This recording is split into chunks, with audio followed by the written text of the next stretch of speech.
vous êtes ici, c'est que vous allez sûrement préparer votre premier marathon et ça tombe très bien parce que je vais vous donner toutes les clés pour réussir. J'ai fait plein de marathons, j'ai fait 5 fois celui de Paris, je l'ai même fait une fois les yeux bandés et j'en ai fait un documentaire qui s'appelle Invisible qui est juste ici. Donc je peux vous dire que j'ai fait toutes les erreurs possibles et inimaginables et j'ai aussi vu les autres faire des erreurs, donc je vais vous expliquer tout ce qu'il faut faire et tout ce qu'il ne faut pas faire. Donc aujourd'hui on va se parler préparation, on va se parler équipement et on va se parler le jour de la course, donc restez bien jusqu'à la fin. Avant de commencer, on n'oublie pas de liker cette vidéo et de s'abonner à la chaîne, c'est le meilleur moyen de m'aider et je vous en remercie. Quand on se lance dans un premier marathon, on s'apprête à courir 42 km 195, ce qui est beaucoup pour le corps. Donc attention, je vais enfoncer une porte ouverte, mais c'est très important de se préparer. Et se préparer, c'est pas juste suivre un plan d'entraînement, c'est aussi se fixer des objectifs qui sont réalistes. Donc si vous êtes un coureur, que vous avez déjà fait plusieurs 10 km, ou même des semi-marathons, vous avez déjà une petite notion des chronomètres que vous êtes capable de faire, donc pour aller chercher un chrono sur un marathon, ça va être envisageable. Si à l'inverse, par contre, vous n'avez pas du tout d'expérience en semi-marathon, que vous êtes un coureur occasionnel, que vous sortez une fois ou deux dans la semaine, peut-être que là, il va falloir reconsidérer un petit peu le chrono et se dire que finir, c'est déjà une très bonne chose pour un premier marathon. Et ce que je vous conseille en début de préparation, si vous l'avez pas encore fait, c'est de déterminer votre VMA, votre vitesse maximale d'aérobie. C'est la vitesse à laquelle vous allez consommer le maximum d'oxygène et par conséquent, c'est la vitesse que vous allez pouvoir tenir entre 4 et 8 minutes maximum. Gardez en tête que cette VMA, ça va être votre indicateur de référence pour déterminer toutes vos allures, à la fois vos allures d'entraînement, vos allures de fractionné, vos allures d'endurance fondamentale et aussi votre allure de course. Typiquement, à 10 km, on va être capable de courir à 90% VMA pendant le temps de votre 10 km. Sur un semi-marathon, on va plutôt être aux alentours de 75-80 et sur un marathon, on va être entre 65 et 70% de la VMA. Donc, la première chose à faire, c'est faire un test de demi-Cooper. Et le test de demi-Cooper, ça consiste à courir pendant 6 minutes à bloc, vraiment à fond, et de voir la distance que vous avez parcourue en 6 minutes. Et cette distance, vous allez la diviser par 100. Et ça va vous donner votre VMA. Donc si je prends un exemple, si vous avez fait 1500 mètres en 6 minutes, vous divisez 1500 mètres par 100 et ça fait 15 km/h. Donc votre VMA sera de 15 km/h. Le mieux, c'est d'aller sur une piste pour faire ça parce que c'est beaucoup plus facile. Vous n'allez pas être embêté par la circulation, par les gens. Donc ça va être l'endroit où vous allez avoir votre VMA la plus fiable. Surtout, faites pas ça à froid, échauffez-vous avant. Faites un petit footing pendant 15 minutes. Faites des accélérations sur des lignes droites juste pour faire monter un peu le cardio parce que si vous commencez à taper dans votre organisme dès le début, vous allez vous cramer très vite et ça sera pas fiable. Une fois que vous avez votre VMA, vous allez pouvoir attaquer le dur de votre préparation. Et pour ça, il y a 3 solutions. Soit vous vous entraînez tout seul et vous faites 3 à 4 séances par semaine, vous essayez de varier un petit peu, de pas toujours faire la même chose, de faire un peu de fractionné, de faire un petit peu d'endurance fondamentale, de faire un peu de sortie longue. Mais bon, ça c'est pas idéal parce que le risque c'est de pas faire assez ou de mal faire et de se blesser. Donc c'est vraiment pas la solution que je conseille si vous êtes débutant. Deuxième solution, vous prenez un plan de préparation qui est déjà tout fait sur internet, on peut en trouver partout et honnêtement j'en conseille pas un plus qu'un autre, qui sont tous très bien. Moi je suis pas fan des plans tout faits, je trouve que c'est pas adapté à chaque personne. Après ce qui est bien c'est que ça donne un cadre à respecter et ça c'est hyper important pour certaines personnes et surtout pendant l'hiver garder une motivation, c'est pas simple quand on doit s'autodiscipliner, donc avoir un cadre c'est une bonne chose aussi. Troisième solution, celle que je vais conseiller, c'est de se faire coacher et de prendre un professionnel et honnêtement moi c'est ce que je recommande à tout le monde aujourd'hui. Il faut un peu démystifier l'image du coach avec un sifflet qui vous suit partout, non ça se passe plus du tout comme ça, maintenant tout est fait à distance, votre coach adapte vos séances en fonction de vos indicateurs, en fonction de votre emploi du temps, en fonction de vos impératifs, même des lieux où vous habitez, donc franchement je vous conseille vraiment de faire ça, et je trouve qu'en fait ça libère vachement mentalement, ne serait-ce que dans le processus de préparation, mais aussi le jour de la course. Il y a une question que je me suis énormément posée un jour de course, c'est est-ce que je me suis préparé assez, est-ce que je me suis préparé correctement, et en fait ça me prenait beaucoup d'espace mental et ça me faisait douter déjà sur la ligne de départ, et ça on en a pas du tout besoin. Avec un coach en fait vous êtes sûr d'avoir été pris en charge par un professionnel et honnêtement c'est juste parfait quoi. Si ça vous intéresse, je vais vous mettre les coordonnées de ma coach dans la description de cette vidéo, vous pouvez la contacter de ma part et elle sera ravie de vous accueillir. Donc voilà pour le premier point, très important de se fixer des objectifs qui sont réalistes, de tester sa VMA en début d'entraînement pour justement adapter toute sa préparation en fonction de cette vitesse-là et avoir une idée réaliste du temps que vous pouvez effectuer sur votre marathon et ensuite vous préparer correctement pendant 12, même 16 semaines si vous avez l'opportunité. Autre point sur la préparation, très important, le but c'est pas de charger à bloc dès le départ.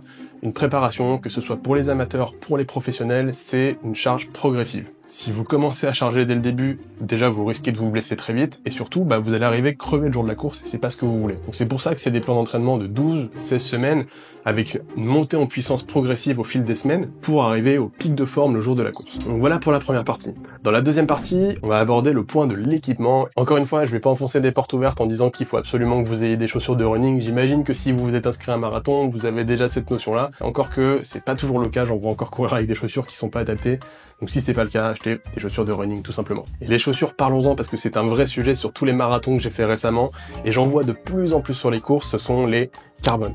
Alors, est-ce que vous devez prendre des carbones, oui ou non? Je sais que je vais m'attirer des foudres en commentaire avec ce débat. Les carbones, c'est super si vous voulez faire un chrono et si vous êtes un coureur rapide, c'est-à-dire sur un marathon aux alentours de 3 heures. Allez, peut-être 3h10.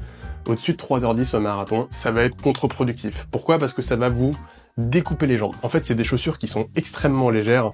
Enfin, c'est vraiment poids plume, hein. Ça fait 160 grammes, donc honnêtement, c'est pas des chaussures pour encaisser beaucoup de pas sur une course. Et d'ailleurs, une paire de carbone, ça se détériore beaucoup plus vite qu'une paire de running classique. D'autant qu'aujourd'hui, il existe des modèles alternatifs sans plaques de carbone, un peu plus amortis, qui sont aussi légers et qui vont vous permettre d'être un peu plus confort dans votre chaussure. Donc je sais que certains vont me dire en commentaire que ça les aide, que ça leur permet d'avoir un petit rebond et tout. Pour vous dire, j'ai encore passé une semaine avec les designers des chaussures ASICS l'été dernier. On a eu ce débat aussi et clairement, c'est pas fait pour les coureurs qui courent lentement, dont je fais partie d'ailleurs. Moi je ne cours jamais en carbone, je cours que avec des Nimbus qui sont la chaussure de running de base, et parfois je cours en Nova Blast pour mettre un peu d'intensité, et je mettrai peut-être des carbones le jour où j'ai envie de faire un chrono sur un 10 km, peut-être un semi, mais à moins d'approcher les 3 heures au marathon, j'en mettrai pas. Une autre question qu'on m'a beaucoup posée, c'est est-ce que je dois prendre un sac d'hydratation ou pas? Donc si votre question c'est est-ce que je dois prendre un sac d'hydratation avec de l'eau, moi je vous déconseille de le faire parce que c'est s'alourdir un petit peu bêtement là où il y a beaucoup d'eau sur les marathons. J'en vois beaucoup partir avec 2 flasques de 500, donc c'est s'alourdir d'1 kilo, et ce qui est beaucoup en fait sur un marathon. Ça paraît anodin, mais ça va juste vous fatiguer davantage, et c'est pas ce que vous voulez sur la course. Moi je prends toujours un sac d'hydratation juste pour mettre la caméra que je porte, parce que je porte toujours une caméra sur mes courses, pour mettre mon portable, parfois mettre une veste s'il fait un peu frais et que j'ai pas envie d'attraper froid à l'arrivée, mais c'est tout. Après encore une fois, chacun fait comme il veut. Moi, c'est simplement mon conseil, donc si vous voulez prendre de l'eau et que ça vous rassure, faites-le, mais soyez conscient que vous n'avez pas besoin d'en prendre beaucoup parce que y en a beaucoup sur les ravitaillements. Et enfin, troisième petite astuce pour l'équipement, je vous conseille de ne pas trop vous couvrir en début de course, parce qu'un marathon, généralement, ça part tôt le matin, mais vous arrivez le midi et parfois même en début d'après-midi, et il fait pas la même température. D'ailleurs, vous le voyez sur la tête de course, les coureurs, ils sont habillés le plus léger possible, ils ont toujours des shorts qui sont extrêmement courts, des débardeurs, mais très volontairement, c'est pour laisser le corps respirer et ne pas être encombré. Pareil, j'en ai vu beaucoup partir en leggings, en veste, etc. Et en fait, il n'y a rien de pire que d'avoir chaud sur une course parce que ça va vous faire hyperventiler, ça va vous faire transpirer, ça va vous déshydrater du coup, donc en fait c'est pas ce que vous voulez non plus. Donc voilà pour la partie équipement. On va maintenant passer à la dernière partie qui est le jour de la course, et même on va remonter un tout petit peu avant à l'avant-course, parce que c'est hyper important d'être au clair avec 2-3 petites choses. On va dire que la dernière semaine avant la course, c'est le moment de récupérer et d'avoir des jambes pour le jour de la course. Donc c'est pareil, ne chargez pas cette semaine. Le but c'est de garder la même fréquence de course, mais de baisser de 50% vos séances. Et là ça va être le moment de bien dormir, bien se reposer, bien manger des glucides, des pâtes, des pommes de terre, jusqu'à la veille de course. Votre préparation est déjà faite ici et c'est pas maintenant qu'il faut rattraper. Pour le jour de la course, je vais vous donner les principaux pièges à éviter pour que vous passiez une bonne course et que vous finissiez en bon état. Règle d'or les amis, vous ne testez rien le jour de la course. Donc si vous avez acheté des chaussures que vous voulez mettre le jour de la course parce qu'elles sont flambant neuves, c'est non. C'est le pire truc à faire, les semelles elles seront pas faites, votre pied va frotter, vous allez avoir des échauffements, vous allez avoir des ampoules et vous allez même pas être confortable dans votre chaussure. Donc faites au moins 30-40 km avec pour qu'elle soit faite à votre pied. Je vous jure que personne ne remarquera qu'il y a 30 km dans votre chaussure. Même chose pour les shorts, même chose pour les t-shirts. Si vous n'avez pas testé à l'entraînement, ne le faites pas le jour de la course. Pourquoi? Parce que avoir un short qui irrite entre les jambes, ça peut être un cauchemar. Ça m'est arrivé tellement de fois et je peux dire que ça vous bousille une course. Pareil pour le t-shirt, si vous avez une petite sensibilité au niveau des tétons, peut-être que ça va vous irriter et pareil, c'est très inconfortable. Sur le sujet des tétons, c'est une question qu'on me pose beaucoup aussi. Est-ce qu'on doit se couvrir les tétons ou pas pour éviter les irritations? C'est quelque chose qui est propre à chacun. Donc si vous n'avez pas ce problème à l'entraînement, avec l'équipement que vous utilisez, y a pas de raison que ça arrive le jour de la course. Donc voilà, moi je déconseille de le faire si vous n'avez pas de soucis. Si ça vous rassure de le faire, faites-le, mais honnêtement, voilà, il n'y a pas de raison de changer vos habitudes encore une fois. Et pareil, ne pas tester de nourriture pendant la course. Ça les amis, c'est quelque chose que j'ai vu beaucoup trop souvent. Sur le salon d'avant-course, généralement, il y a tous les stands de gel, de bars, de compotes, etc. Et généralement, c'est ici qu'on se dit, tiens, j'ai besoin de ça, ça, ça. Si vous l'avez pas testé à l'entraînement, vous pouvez avoir des grosses surprises intestinales pendant la course, et ça, c'est pas idéal. Deuxième règle d'or, attention à ne pas se faire emmener au départ. Ça, c'est quelque chose que je vois trop souvent, mais même sur des trails où c'est censé être les trails les plus sélects au monde, je le vois encore aujourd'hui, l'effet peloton, il est juste radical. C'est hyper important de ne pas se faire emmener, de se focaliser sur son allure, de se focaliser sur sa vitesse, bien regarder sa montre, bien regarder son cardio, mais laisser partir les gens devant. Ça va partir de toute façon plus vite que prévu.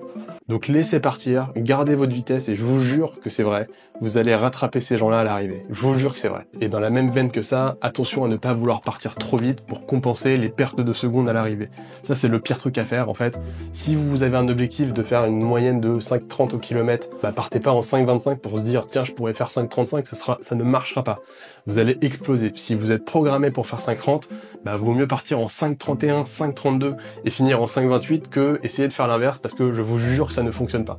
Essayez de faire votre course en negative split, ce qui veut dire de faire un deuxième semi qui est plus rapide que le premier semi. Ça voudra dire que vous avez extrêmement bien géré votre course, que vous avez extrêmement bien géré le départ, et ça c'est les meilleures sensations. Parce que sentir qu'on a des jambes encore à l'arrivée et de pouvoir accélérer dans les 2-3 derniers kilomètres et de dépasser plein de jambes, il n'y a rien de plus galvanisant que ça. À l'inverse, exploser au 33e ou 34e kilomètre, je peux vous dire que les fins de course, elles sont horribles. Moi, ça m'est arrivé 2-3 fois, et honnêtement, on n'a pas envie de ça. Hein. C'est les pires souvenirs, et ça dégoûte des marathons, donc voilà. Donc très très important, ne pas se faire emmener au départ, ne pas partir trop vite, et essayer de faire votre course en négatif split. Si vous faites tout ça, que vous vous fixez des objectifs qui sont réalistes, que vous faites une bonne prépa entre 12 et 16 semaines, en montant progressivement en puissance, que vous prenez le bon équipement, les bonnes chaussures, le bon short, le bon t-shirt, et que vous partez raisonnablement sur votre course en étant focalisé sur vos sensations, vous allez simplement réussir votre course et vous créer un souvenir qui est incroyable et qui va vous durer toute votre vie. En tout cas, j'espère que ces conseils vous aideront dans votre préparation. N'hésitez pas à me dire en commentaire si vous avez réussi votre premier marathon, quel temps vous avez fait et si vous avez d'autres objectifs de course. Et je vous dis à très vite.